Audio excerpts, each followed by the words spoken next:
Hello, and welcome to the 2022 Miami Book Fair and our interview with poet and author Diane Thiel.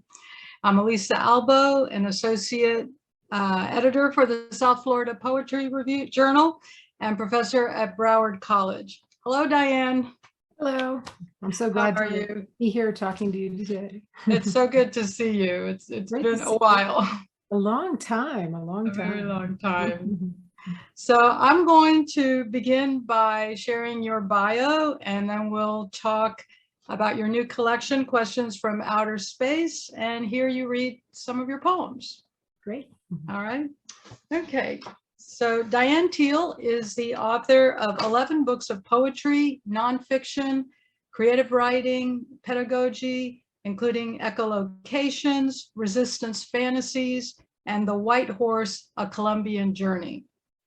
Her work has appeared in many journals, including Poetry, the Hudson Review, the Hopkins Review, the Swanee Review, and she's reprinted in over 60 major anthologies and has been set to music and translated widely. Diane has received numerous awards, such as the Penn Translation Award, the Robert Frost Award, the Robinson Jeffers Prize, the Nicholas Roerich Award, and she was a Fulbright Scholar.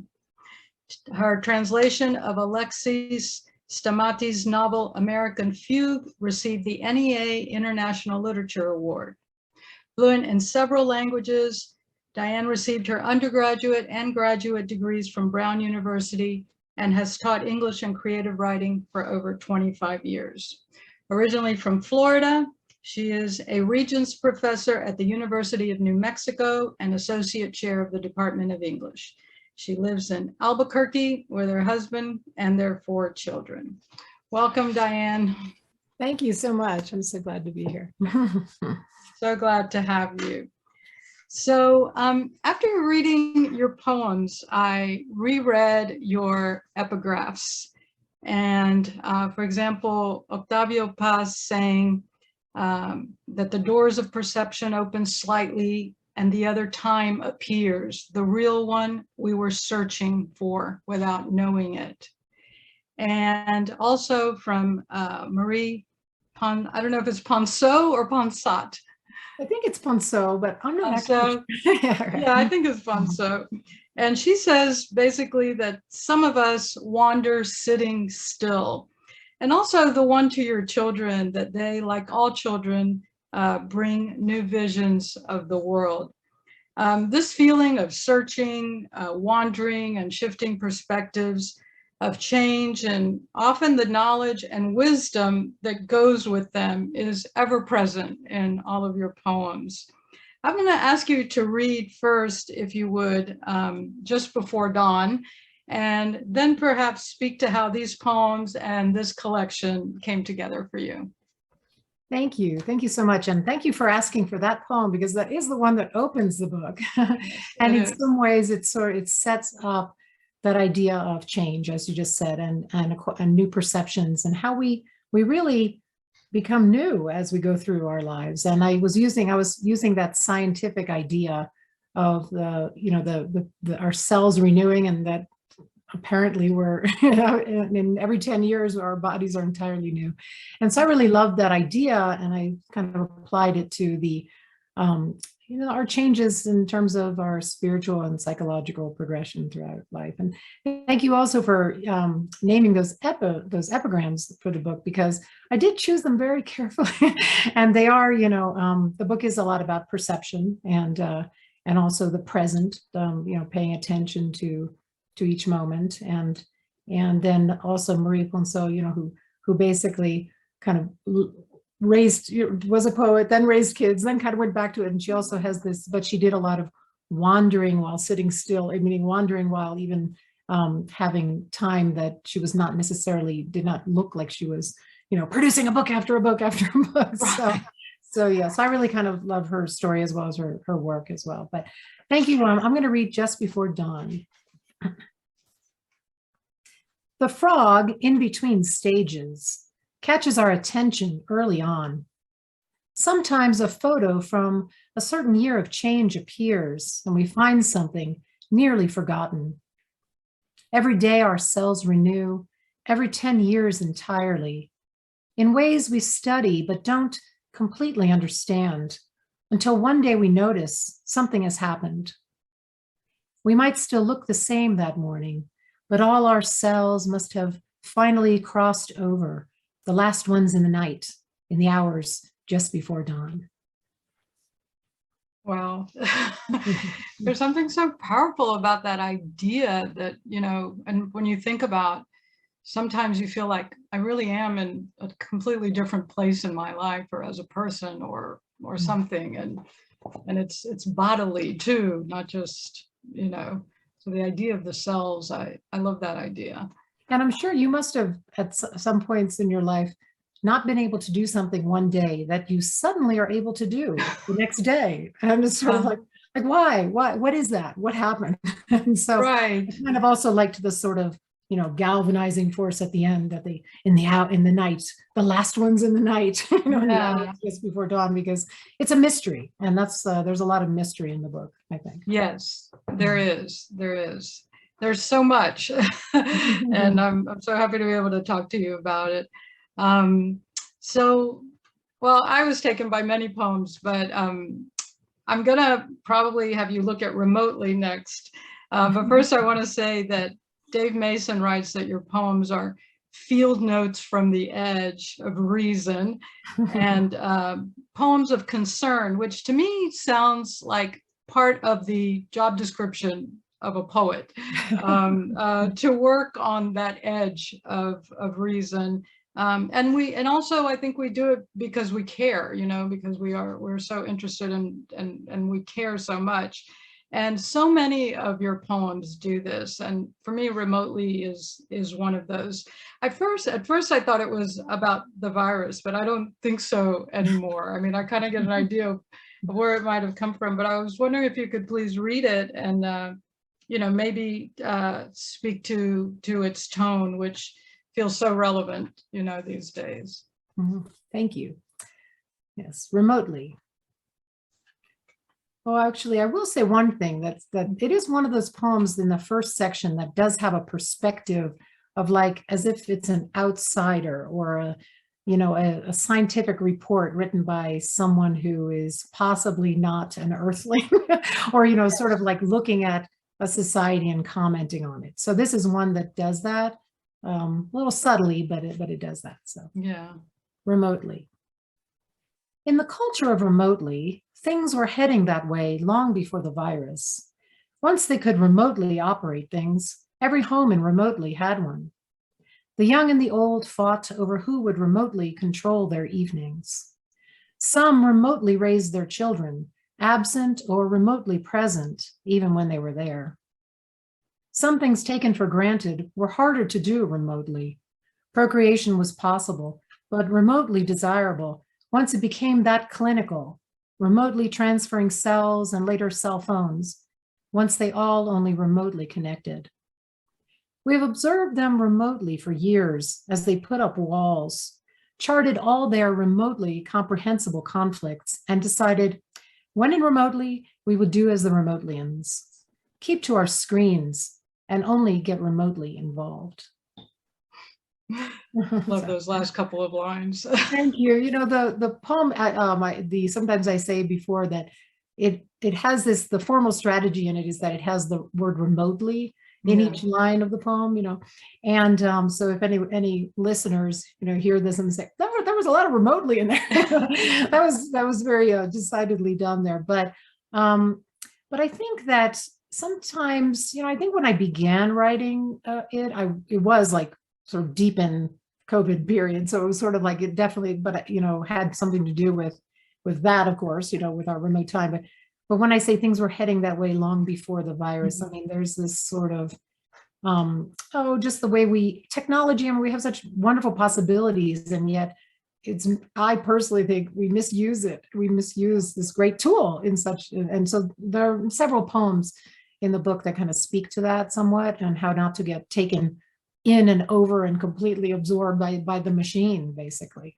Right. And so I'm glad you like those final lines, because those gave me some trouble. I was like, how do you get out of this poem? Mm-hmm. In fact, the word screens helped me a lot, because that's an example of when I was sort of walking along and kind of thinking, what is that last line? And I believe I was talking with my daughter at the time, and the idea of screens, keep to our screens, because it came up because screens are both keeping to the screen, the technological screen, but also screening, like for intelligent life, but also screening, like screening off, like, others. And so it had so many possibilities, that in a single word. So I really kind of, that was a word that helped me get out of this poem.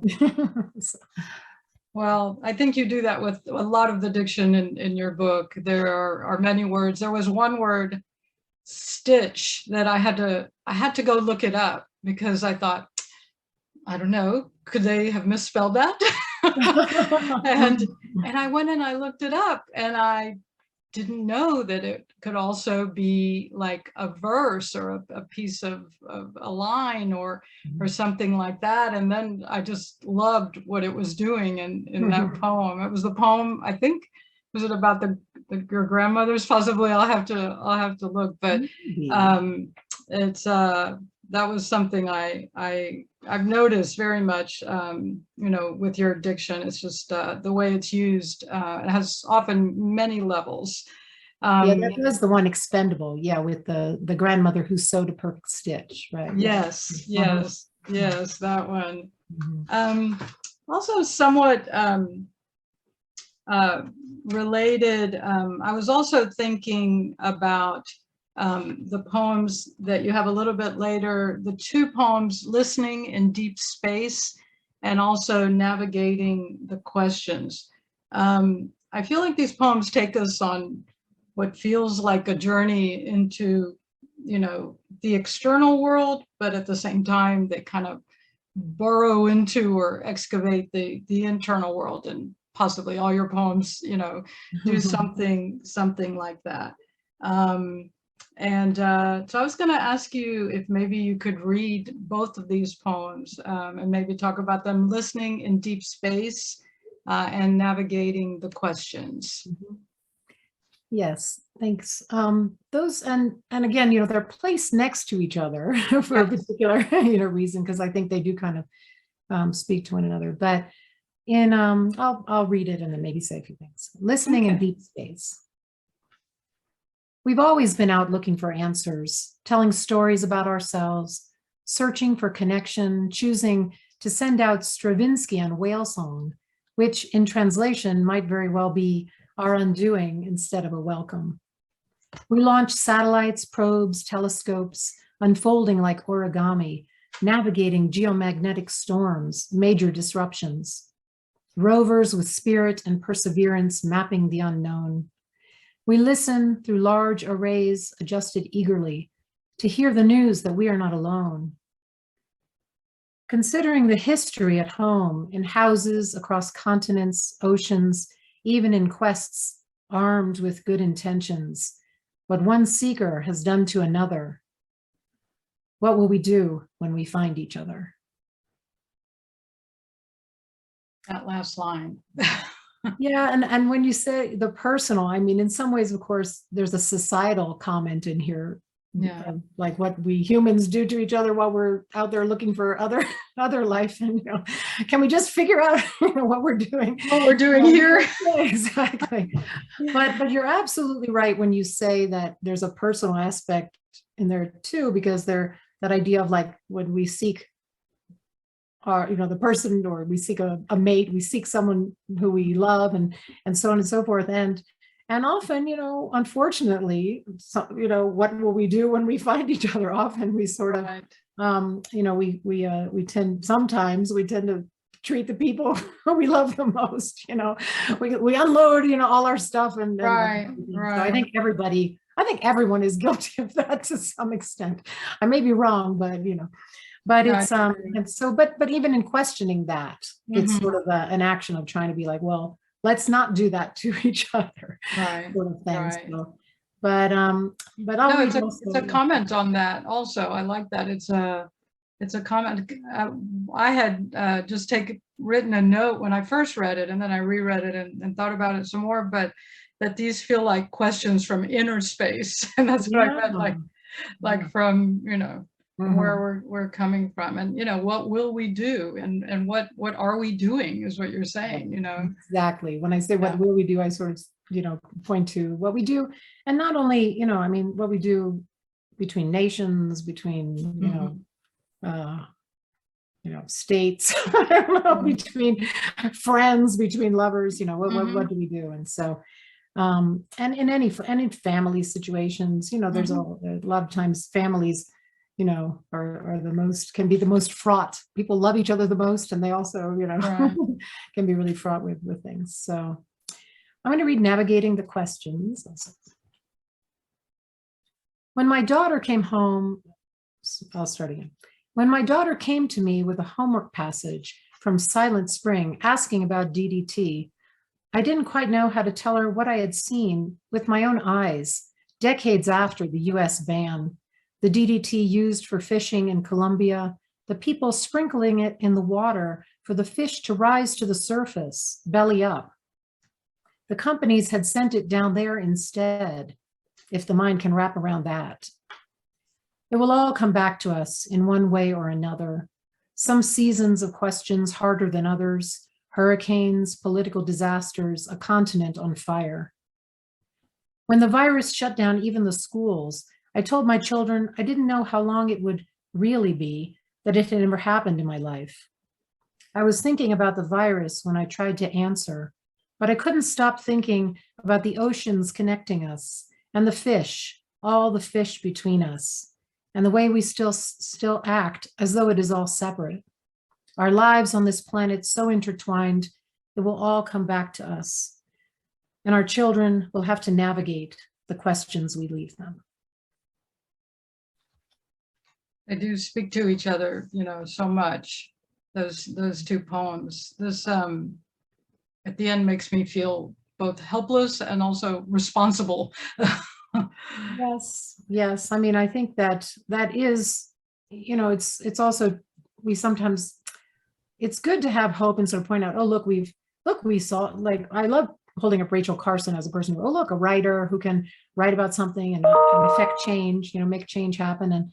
And but then there's also always the other sides of it, like the larger story. What happened to the DDT? Did it stop being produced? And and so on and so forth. So some of those things that we don't talk about as much. And then also, the idea of the children in it, that you want to both give your children hope and tell them there's a future, and basically talk positively. But there's also the book has moments of being having a little darkness there as well about what we do to each other and right. And no, there's both sides, and I had the thought that from this that all we can do, what you're saying, they will have to navigate the questions we leave them, that all we can do is prepare them as best as we can. I was just thinking today, and possibly, because this was resonating with me, we were somewhat unhappy in Florida with the outcomes of the election, and my 17-year-old is here, and and she was hearing all that and absorbing some of that, and I thought today that I'm going to talk to her that it may not have gone how we wanted here, but that it actually wasn't terrible in the rest of the country, and that that a lot of young people voted. And I was hearing an interview with a 25-year-old senator. He's the youngest senator ever elected, and the things he was talking about would be things that she could, very, very much relate to. And so that there really is, there is hope, and that we can do those things. So she doesn't think that we're all just being, kind of dark and negative about it completely. Right. Despite our great disappointment the other night, But good. I also connected this one closely with your poems a couple of pages later. expendable, and also, I'm going to save that one. I think maybe it was expendable and time won't do it. Yeah, those two that were next to each other as well. And I wanted to maybe talk a little bit about, or maybe you could talk a little bit about how, because I love how you join the narrative and the lyrical in many of the poems, the variety of forms that you use, many traditional and I think, invented forms. And so I have a question about that, but first I'm gonna have you read these, if you would, please. Okay, great. Expendable. And yes, and you're right, there are very different, these two are different formally, but time won't do it also. It doesn't have any strict form, but it kind of plays with language and has a lot of internal rhyme and all stuff. Yeah. Expendable. My grandmothers, in different ways, on different continents, lost everything they knew, were dispossessed of home and started over. One grandmother was lucky that she sewed a perfect stitch and made just enough to live and raise her children on her own. The other washed the West Virginia coal dust from her husband, who died too young, the land and his body hollowed out together, and washed it from 6 sons before she sent them off to war when they were called. My grandmothers took what work they could find and came of age around the time when the radium girls in the US radium factories, some the sole support of families, dipped their implements, painted the watch dials, while instructed to point the tips of the brushes with their lips, lip dip paint, so as not to waste time or the radium, while behind the door the lab technicians were given gloves and protective clothing. The girls joked with each other and laughed about the way their bodies glowed at night before their teeth fell out and bone by bone their bodies decayed. How unthinkable the history seems today, even as we watch it happen, in the way our actions decide who or what is now expendable. Yeah. And one of the reasons I put time won't do it next to expendable was, in fact, in terms of organization of the book, and time won't do it really does speak to the idea of we have to do it. Like it's not going to do it by itself. So, so exactly. Yeah. Time won't do it. We expect too much of time, give it mythical powers, believe a certain set of hours, days, or years will be the salve to solve it all. We treat it like an oracle, believing time will tell, expecting time to heal because our sayings say it will. We expect time to do our dirty work, clean up after us. But time won't do it by itself, not without us, won't really heal the wounds, will only cover them, like geologic sands might sift into a smooth surface for a time until some event or seemingly small shift unearths the fissures underneath, sometimes when we least expect it. Over time, time might help, but time sure won't do it by itself. Wow. So that's an example of a poem that, as you mentioned, where I'm talking about one thing, but then I'm also talking about something personal, because I do think that in a lot of situations, if we don't talk through something, if we don't figure it out, like time really won't fix, really need to fix what's there.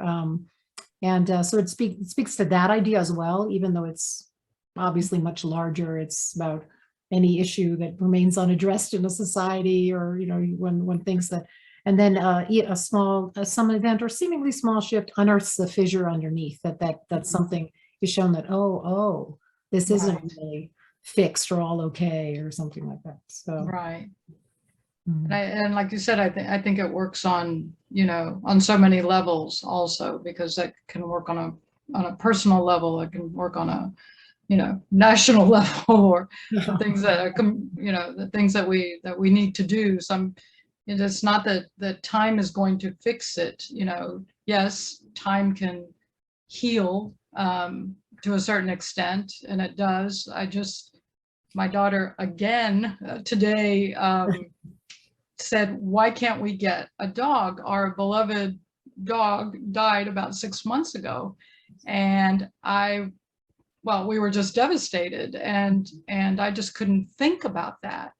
And there was, for months, I mean, I thought about her every single day, and missed her when I came in and out of the house all the time, all her regular little things. And then when she said that today, and I was like, oh, I don't know if I'm ready. But then I realized, oh, I'm not feeling quite as bereft as I was. And I counted, and it's been 6 months. And so I thought, okay, maybe there's a certain amount of time, that does help.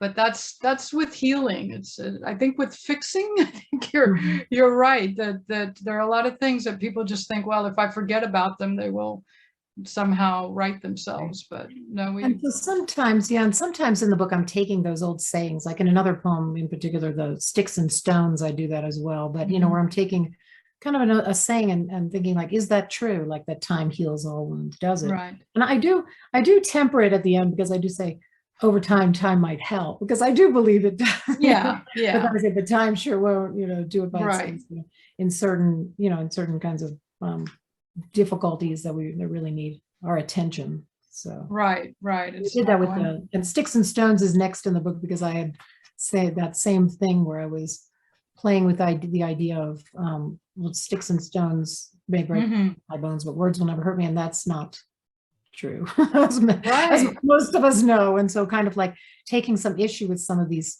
sayings we have, Right. Yeah, I've actually seen something recently addressing that. I think I saw it on Facebook or something, that words matter, words, what you say. And I remember, even as a very young person, not hearing these things and saying, well, I don't think that's true at all, even having just a sense that wasn't true anyway. Very good. I wanted to go to Under the Rug. I love this poem. It's political without being political. I even read it to my husband, and he thought the same thing. And I thought, we could read this and maybe speak to your maybe intentionality with it. Yeah.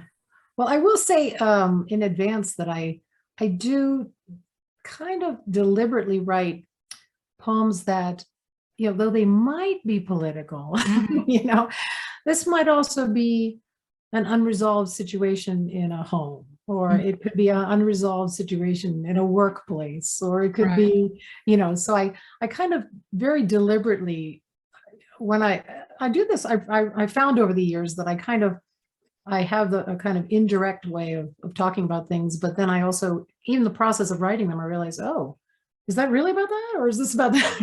And so there's a lot of discovery that happens too. But I think this poem helped me, deal with something. And so I think that, I feel like I'm kind of connected, to this poem. And also it's set up in a way that when everything won't fit under the rug, the poem kind of breaks apart a little bit. So I kind of playing with form a little bit. So, okay, Under the Rug.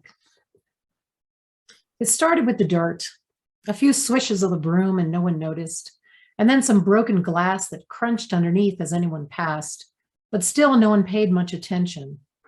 Then there were some files no one wanted to handle, followed by the flies and rotting garbage, chicken bones and feathers. Apparently, people can overlook anything.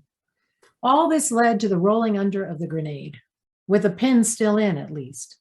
People did avoid that spot, taking extra care on that frayed and unraveling end.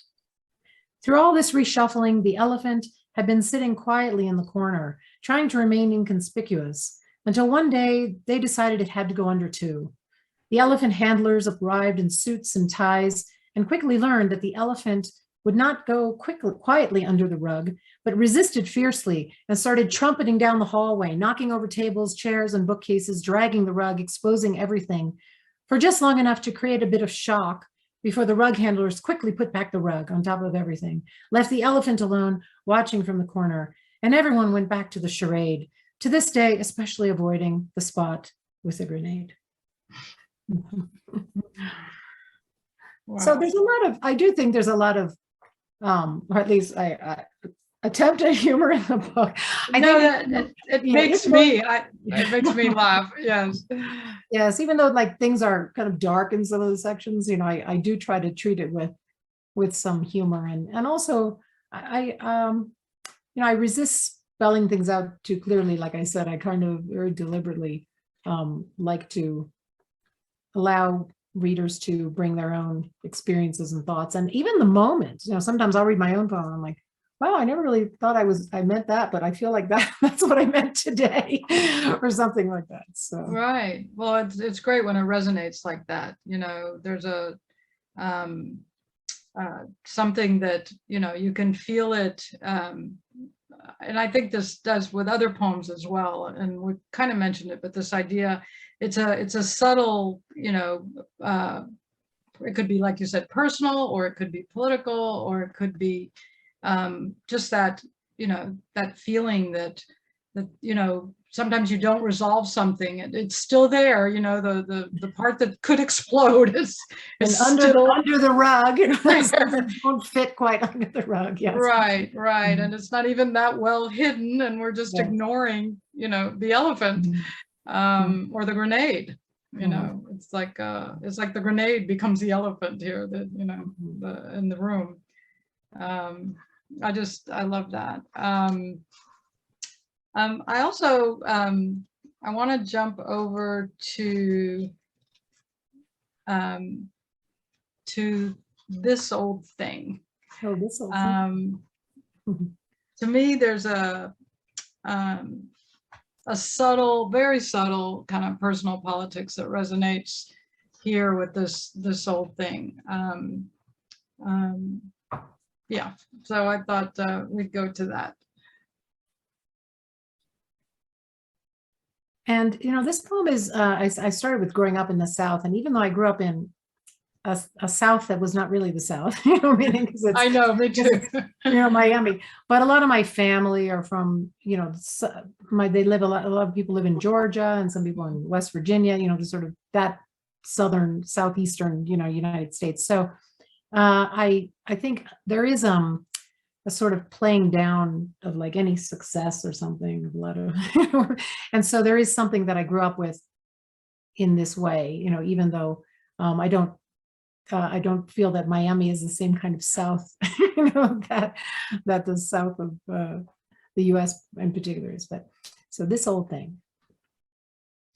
Growing up in the South, I watched one woman or another spend the entire day making a cake to bring to the party a little something and play it down as everyone wolfed it down with praise. My aunt spent weeks knitting a shawl you could wear 3 ways, a piece of art by the time she was done. And when it was admired, I heard her say, "Oh, this old thing?" I carry that answer with me to this day, underneath it all, though I'd rather be able to leave some of that behind, the hesitation, still finding myself at times quietly keeping it together with a cake, a costume, a poem, with this or that old thing. Yeah. There's a lot of, well, there's a lot of feminist politics in this poem for sure. Yes. But, you know, yes, but also just really a lot of work by women.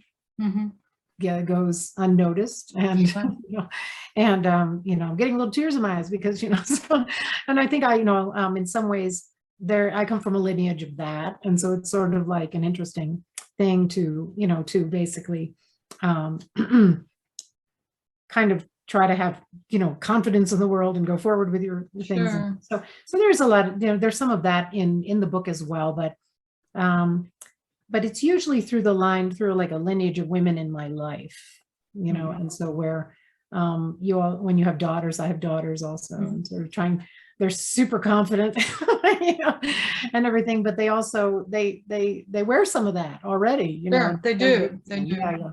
Even though they're teens, like yours are just about a little older than mine. So, yeah.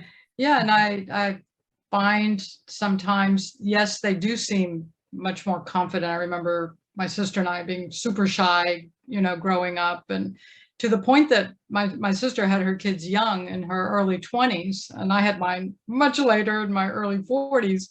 But I remember, when my niece was, a girl, and my sister and I would go somewhere with her and say, why don't you, to my niece, why don't you go ask that person? Like, we would send her because she had no qualms like doing things. Right. But even today, I find they seem very confident about many things, but at the same time, I find myself saying, I just said it recently, you need be sure you value yourself, that sometimes they don't, because my father used to say that to me a lot. And I found myself saying it in the last couple of days, because they still have, and it was actually praising my 20-year-old. She did really well on something in school, and her teacher praised her, and I'm like, that's fantastic. You know what that means? And it's her first semester at the university, and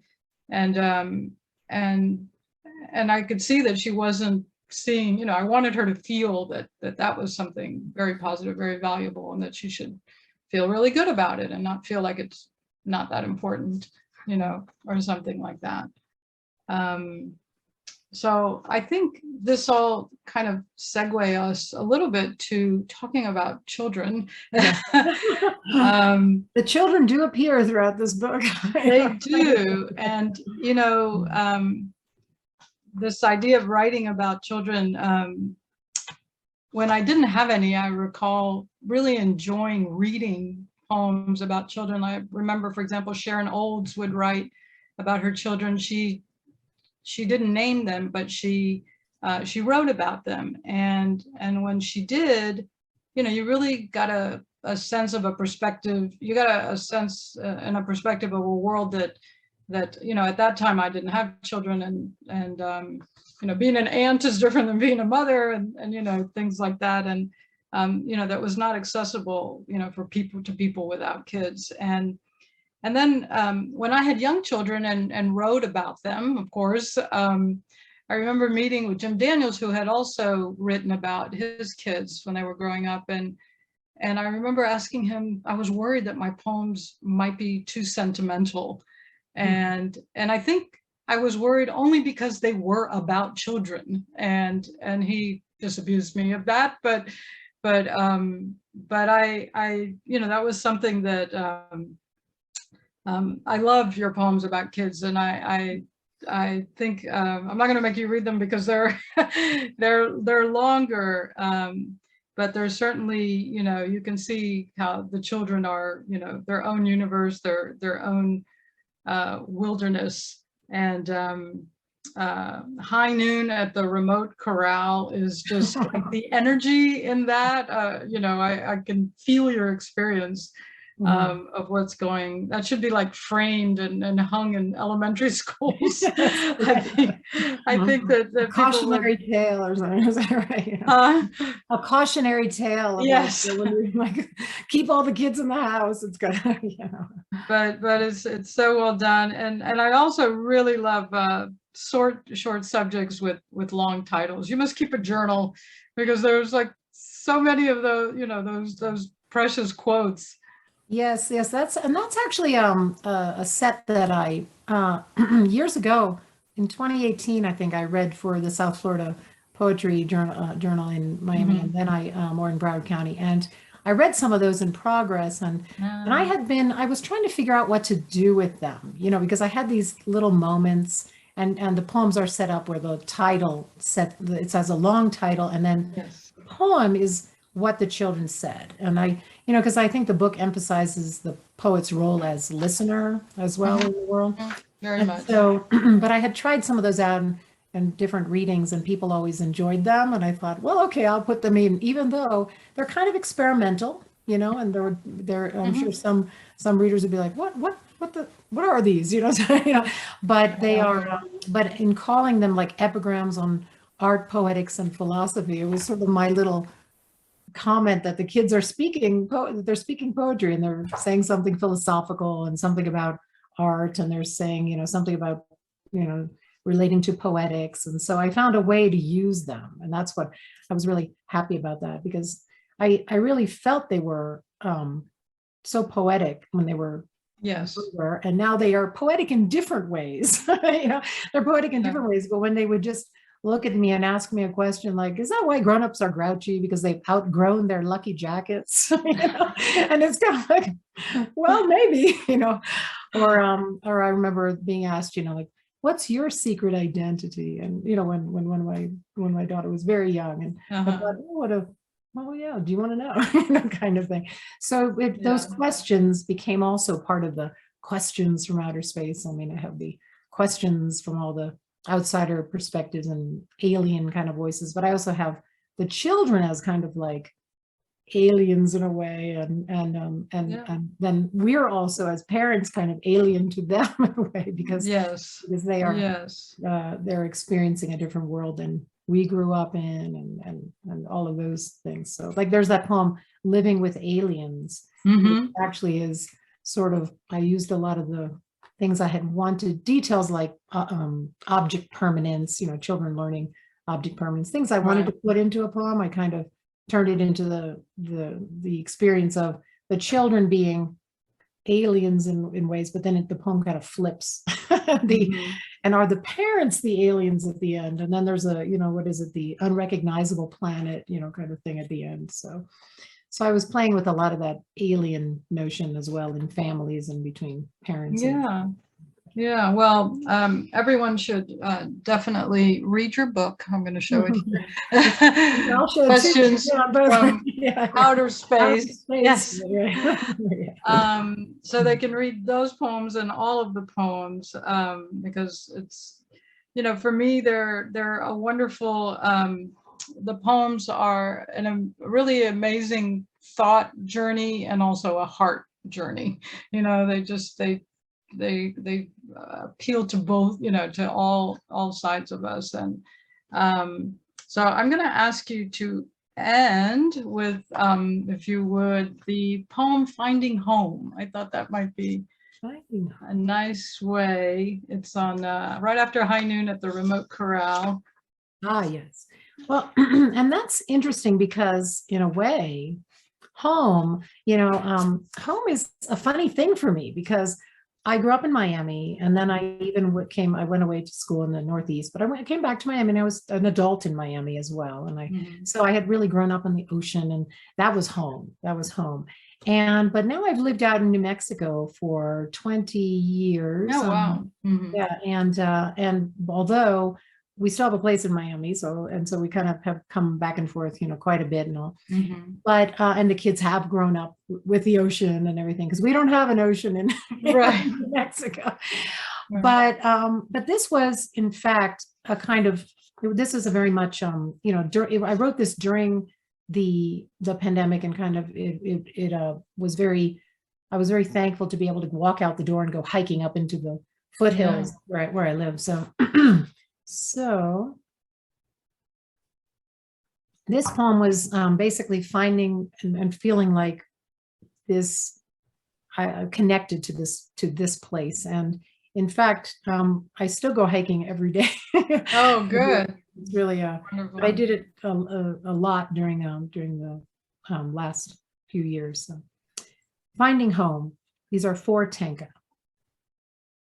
When the days closed in, we followed the arroyo behind our house, crossed to the high desert forest, took the trails in the foothills. Juniper, pinon, a pair of spotted towhees, the owl calling out. The light on the sandias changing, turning with the earth. Time still unsettling, children schooling underfoot, but something shifted. Together on this planet, we still find ourselves alone. We can view this time and space as isolation in the universe, or we can see what we have, find the paths that call us home. Beautiful. Thank you so much, Diane. Thank you, Elisa. It's been great to reconnect with you, and hope to see you when I'm in Miami. Absolutely. Absolutely.